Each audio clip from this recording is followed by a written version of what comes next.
Sebagai istri seorang kuli bangunan, terkadang aku merasa kesepian karena sering ditinggalkan. Suamiku keluar kota dalam waktu yang lumayan cukup lama karena pekerjaannya. Tapi di sisi lain juga, aku sangat bersyukur memiliki suami yang sangat bertanggung jawab dan tidak pernah neko-neko saat sedang jauh denganku. Walaupun hidup serba pas-pasan, tetapi aku dan putraku tidak pernah yang namanya kekurangan masalah ekonomi.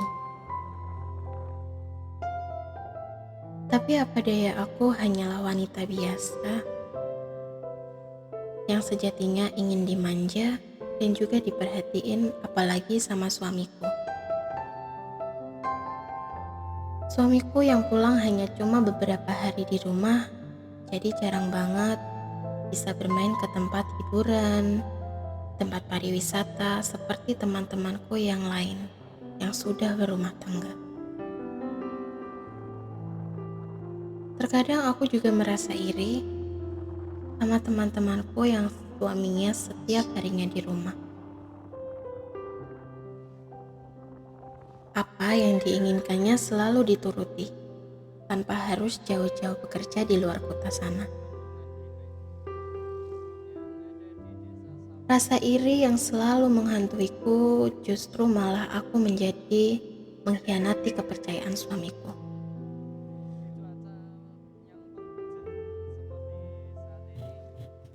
Singkat cerita, di mana suamiku baru pulang beberapa hari di rumah, kini harus berangkat lagi dalam waktu yang lumayan lama, yaitu 3 bulan. Dan kali ini kota tujuannya lumayan jauh. Putraku yang sedang bahagia-bahagianya bisa bermain dengan ayahnya, kini harus berpisah lagi. Mau tidak mau, karena pekerjaan ia mau bagaimana lagi, namanya juga pekerjaan. 1 bulan sudah suamiku pergi mencari rezeki di kota tujuannya itu. Aku dan putraku hanya bisa melepas rindu lewat telepon. Walaupun hanya lewat telepon, tapi putraku sudah sangat merasa senang. Tapi tidak denganku. Suamiku yang selalu mengirim uang setiap minggunya, kebutuhan kami pun sudah tercukupi. Tetapi ada satu lagi kebutuhan yang belum aku dapatkan dari suamiku. Kebutuhan batinku. Sudah 1 bulan ini, aku hanya bisa menahan sesekali juga melakukan video call dengan suami. Sedikit mengobati rasa keinginanku. Walaupun berbeda, tapi lumayanlah bisa sedikit melemaskan otot-ototku yang mulai kaku. Aku sendiri boleh terbilang wanita yang lumayan menginginkan. Jadi aku terkadang memintanya untuk video call. Pada suatu hari di mana aku sudah beres mencuci dan membereskan rumah, aku mendengar suara bising tetanggaku. Aku yang penasaran, aku pun keluar rumah memastikan apa yang sedang terjadi. Ternyata tetanggaku sedang tawar-menawar masalah harga ayam yang mau dijualnya itu. Tetanggaku yang lumayan cerewet, ditambah juragan ayamnya yang terkenal genit dan suka bercanda. Jadi tidak heran kalau sedikit bising nada bicaranya. Aku pun hanya bisa tersenyum melihat tingkah mereka. Sesekali juga juragan itu mengajakku bercanda dan menawarkanku untuk menjual ayam karena dia sudah melihat ayam-ayamku di samping rumah. Saat aku sedang memperhatikan mereka, aku malah terhenti ke suatu pandangan yang membuatku merasa jadi gelisah. Yang dimana pemandangan juragan ayam itu terbuka.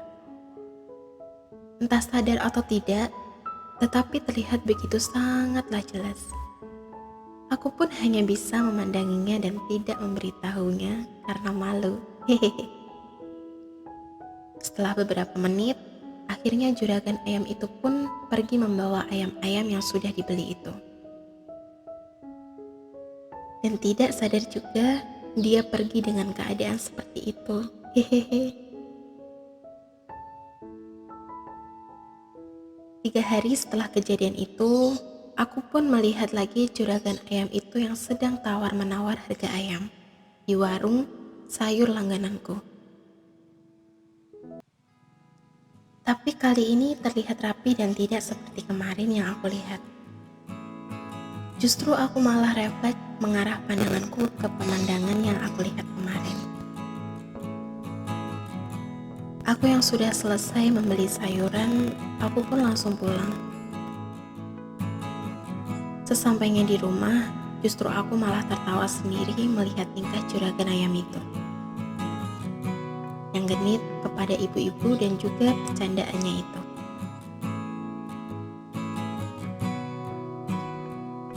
Dan sudah mau hampir 2 bulan, aku tidur hanya bersama putraku. Suasananya yang sepi karena sedang turun hujan.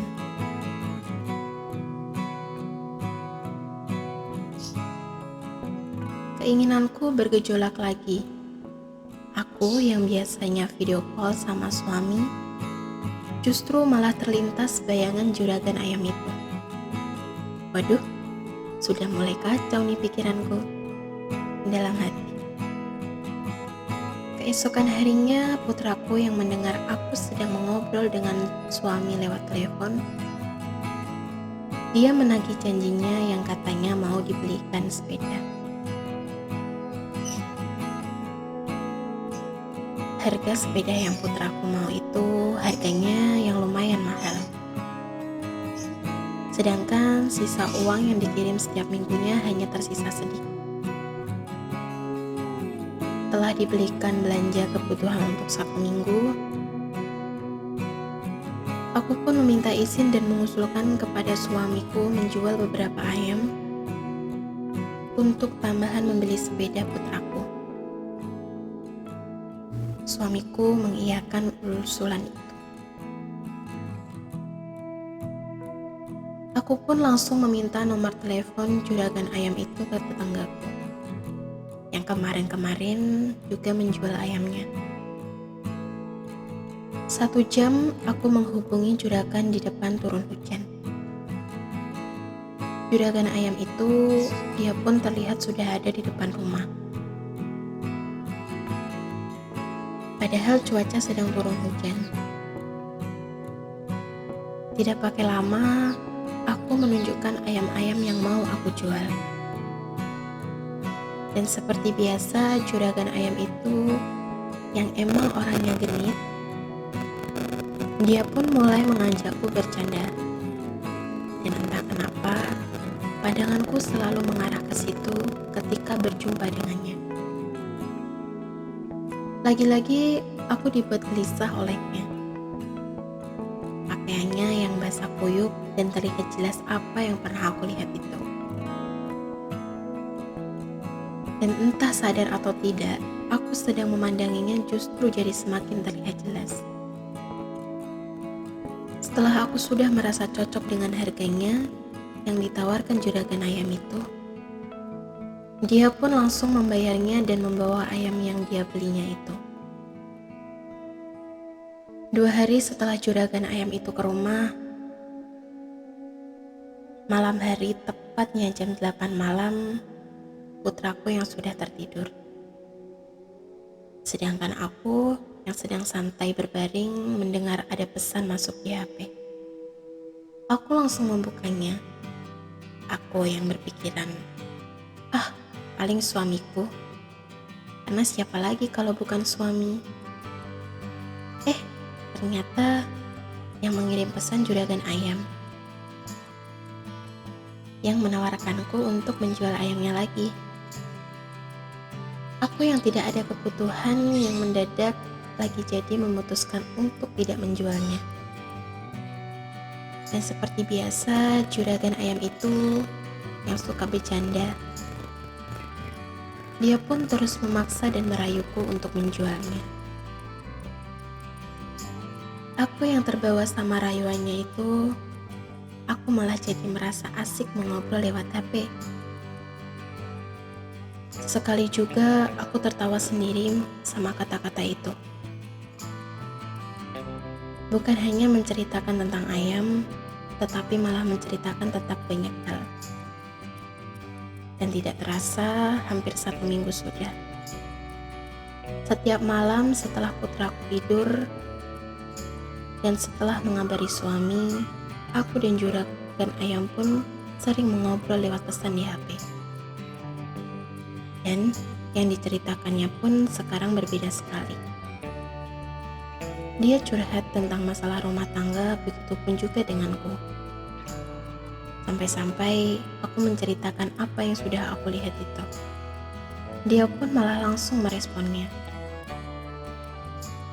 Sampai-sampai berani juga datang ke rumahku dengan alasan untuk membeli ayamku itu.